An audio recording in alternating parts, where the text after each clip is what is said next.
बिस्मिल्लाहिर्रहमानिर्रहीम। मैं हूं गुलाम मुर्तज़ा और आप देख रहे हैं मेरा YouTube channel MH Islamic TV. आज का जो हमारा मौजू है वो है वहम।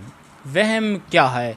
और आज हम पूछते हैं साइंसी हवाले से डॉक्टर जॉन अब्बास से कि वहम क्यों लाहक होता है और वहम का साइंसी लिहाज से कैसे इलाज होता है और इस्लामी लिहाज से भी कैसे इलाज होता है। और डॉक्टर साहब आपसे गुजारिश है कि हमारी ऑडियंस को बताएं कि ये वहम क्या चीज़ है और कैसे होता है और इसका इलाज कैसे किया जा सकता है।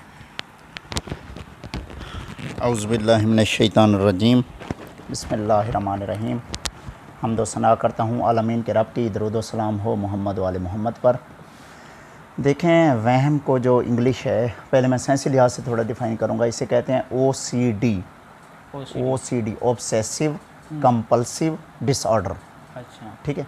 इससे जिसे आप कह सकते हैं नफसियाती मरीज़। ठीक है। जो बेसिकली वहम होता है, उसकी जो वजह है वो है जेनेटिकली। अच्छा, यानी कि माँ बाप से ही इनहेरिटेंस के थ्रू ये इधर आएगा औलाद में। अक्सर नानी से ज़्यादा आता है, मतलब एक कैरियर बन जाती है। हाँ, ठीक है।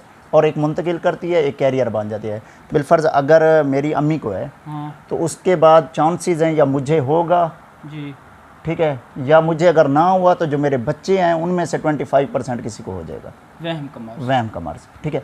इससे कहते हैं अगर मेरे अंदर शो हो गया तो मैं मरीज़ हूँ, अगर शो नहीं हुआ तो मैं कैरियर हूँ। अच्छा, ठीक है। ये मैं अगली नस्ल को ट्रांसफ़र करूँगा। वहम की ये एक बड़ा वसी और अरीज़ मौजू है।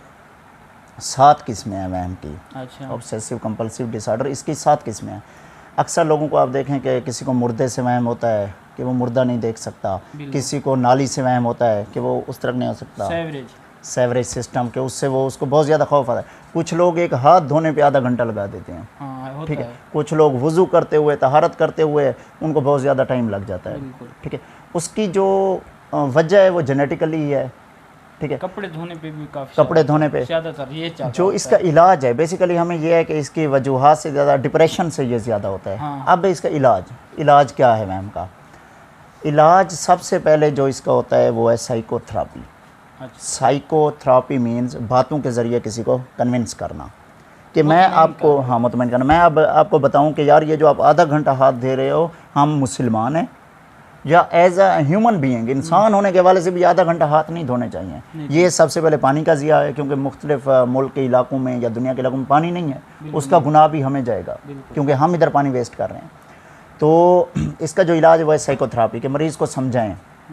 उसके मुख्तलिफ सेशन देते हैं डॉक्टर जो साइकोथेरापिस्ट होते हैं, ठीक है, और साइकोलॉजिस्ट होते हैं, वो मुख्तलिफ उसके जहन को तब्दील किया जाता है। अगर वो उससे भी सेट नहीं होता, बाज़ औक़ात ऐसी सिचुएशंस बन जाती हैं कि मरीज़ उससे थोड़ा ऊपर चला जाता है, अगर वक्त पे ट्रीट ना हो तो फिर उसका इलाज है सेंसी। मौला का भी अगर हम इसमें फ़रामीन देखें मासूमीन अलैहिस्सलाम के या रसूल पाक सल्लल्लाहु अलैहि वसल्लम के हदीस के मुताबिक, कि ऐसे लोगों को एक तो अपने शक की परवाह नहीं करनी चाहिए। तिब्बे इस्लामी में इन लोगों को अपने शक की परवाह, तमाम मुज्तहिदीन का फतवा है और तमाम स्कॉलर्स इस पे, इस्लामिक स्कॉलर्स जो हैं वो इस पर मुत्तफ़िक़ हैं कि ऐसे लोगों को जी कि इनको अपने शक की परवाह नहीं करनी चाहिए। बाकी अगर फिर आप वो नहीं समझते साइकोथेरापी, फिर इसका इलाज तो उसमें वो मुख्तलिफ दवाइयाँ देते हैं, जैसे क्लोमिप्रिल है, वो ज़्यादातर यूज़ होती है। ठीक है। और इस तरह के मेडिसन हैं, एल्प है। ठीक है। ये जो हैं ये बेसिकली नींद की गोलियाँ होती हैं ताकि मरीज़ का जहन जितना रेस्ट में रहेगा वो उतना उसको डिस्टर्ब नहीं करेगा।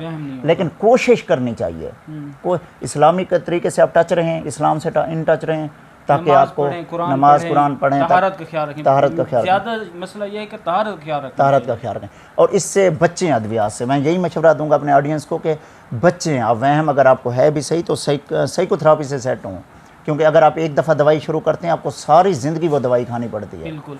अगले 10 से 15 साल का इसका कोर्स होता है और फिर आपके बच्चों में ट्रांसफ़र होगा। तो इसी वजह से इससे बचना चाहिए। अल्लाह पाक सब मुसलमानों को सलामत रखे। अल्लाह हाफ़िज़।